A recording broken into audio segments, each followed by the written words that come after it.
दोस्तों, बादल बाबू को कोर्ट के अंदर दोबारा पेश कर दिया गया। आज 21 तारीख थी और 21 तारीख को बादल बाबू को कोर्ट के अंदर पेश करना था। फयाज रामे वहां पहुंच चुके हैं और फयाज रामे ने वहां सर जो एप्लीकेशन थी बेल की वो भी सबमिट कर दी है। आज उसके ऊपर भी बड़ा फैसला होने वाला है। आप तमाम दोस्त पहले ये वीडियो क्लिप देख लीजिए जिसमें बादल बाबू को कोर्ट के अंदर पेश किया जा रहा था और उसके साथ एक लड़का और भी है। आई थिंक मुझे ऐसा लगता है कि ये लड़का भी कोई इसी तरीके से कि किसी केस के अंदर इन्वॉल्व है जो उसको हर तारीख पे बादल के साथ लेके आया जाता है। तो दो लड़के हैं, दोनों को हथकड़ी लगाकर कोर्ट की तरफ पेश किया जा रहा है। कोर्ट के अंदर उसी कोर्ट में जिस कोर्ट में हम लोग गए थे उस कोर्ट में उसको पेश किया गया और वहां से क्या कुछ ब्रेकिंग न्यूज निकल कर आई है वो हम थोड़ी देर बाद आपको बताता हूं कि इस केस में अब बादल बाबू के केस में क्या होने जा रहा है। बादल बाबू को कितने दिन की सजा होगी, कितने टाइम में उसकी चार्जशीट फाइल होगी, कब होगी, कैसे होगी, क्या किया गया है आज की कार्रवाई। तो पहले ये वीडियो देखिए।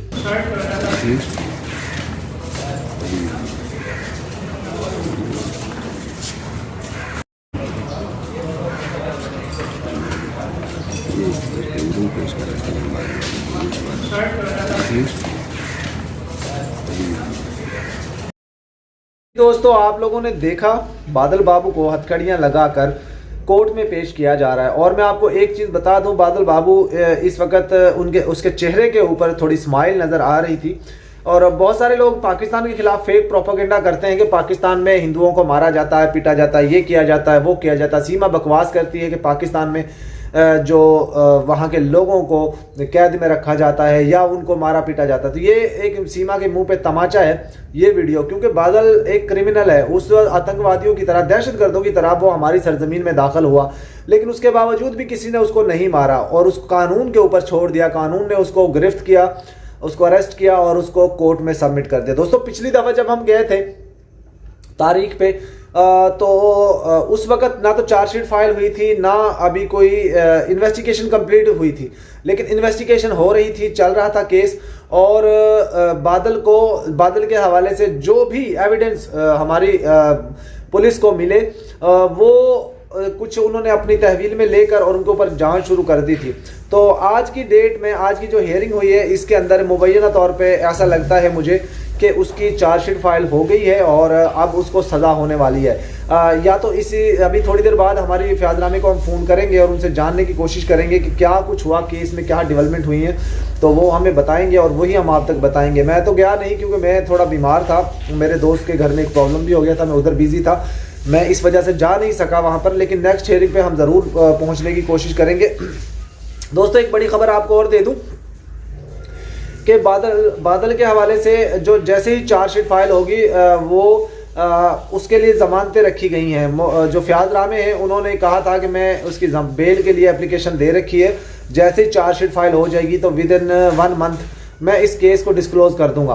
अब ऐसा फयाज रामे क्या करेंगे कि केस डिस्क्लोज हो जाएगा? आप बड़ी सोचने वाली बात है ना दोस्तों, बहुत बड़ी सोचने वाली बात है कि आखिर फयाज रामे ने ऐसा क्या जो है वो स्टेप उठाकर रखे हुए हैं कि जो बादल बाबू का केस खत्म हो जाएगा। दूसरी तरफ अगर बात की जाए सीमा हैदर केस की, तो मोमिन मलिक जी यही कहते हैं कि मैंने जो है वो बड़ा एक फैसला लेके रखा हुआ है और जैसे ही वो फैसला आता है तो उम्मीद है कि जो बादल को डिपोर्ट कर दिया जाएगा। सज़ा तो उसको ज़रूर होगी दोस्तों, थोड़ी हो ज़्यादा हो, लेकिन अगर वो जासूस नहीं है, अगर वो स्पाई नहीं है, क्योंकि हमारी जांच एजेंसियां बड़ी सख्त तरीके से इस केस को देख रही हैं और बहुत ये ना समझा जाए कि हमारी जांच एजेंसियां कुछ नहीं कर रही हैं हिंदुस्तान की जांच एजेंसियों की तरह।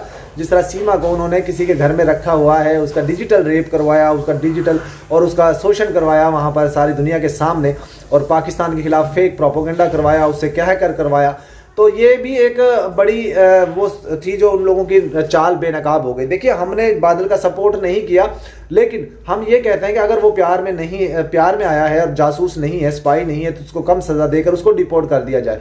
और हमारा कानून भी यही कहता है, हमारा आइन भी यही कहता है। हमारा जो आर्टिकल है 1946 का जो आर्टिकल है, उसमें ऐसे लोगों की सजा तो 10 साल है जो गैर कानूनी तरीके से एंट्री करते हैं, बॉर्डर क्रॉसिंग करते हैं। लेकिन उसके बाद पाकिस्तान और हिंदुस्तान में एक मुआहदा हुआ था कि ऐसे लोगों की इन्वेस्टिगेशन जल्द से जल्द करके अगर वो जासूस निकलते हैं तो उनको जाहिर सजा मिलेगी। अगर वो किसी और चक्कर में भूल भटक कर या किसी प्यार मोहब्बत के चक्कर में या किसी पागलपने में वो बॉर्डर क्रॉस कर जाते हैं तो उनके ऊपर उनकी जल्द से जल्द कार्रवाई मुकम्मल करके उनको डिपोर्ट किया जाए।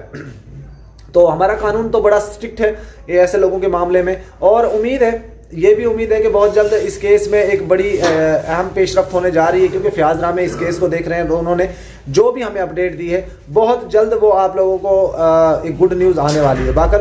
कल मेरी बात हुई थी, बादल का जो फादर है उसने मुझे कल कॉल किया था कि जी फयाज रामे फ़ोन नहीं उठा रहे हैं और आप भी फ़ोन नहीं उठा रहे हैं, तो क्या अपडेट है। तो मैंने कहा उनको यही कहा था कि देखिए अभी मैं थोड़ा बिजी हूँ और फयाज रामे से मेरी बात नहीं हुई है, अगर जैसी मेरी बात होती है मैं आप लोगों को ज़रूर बताऊंगा कि क्या अपडेट चल रहा है।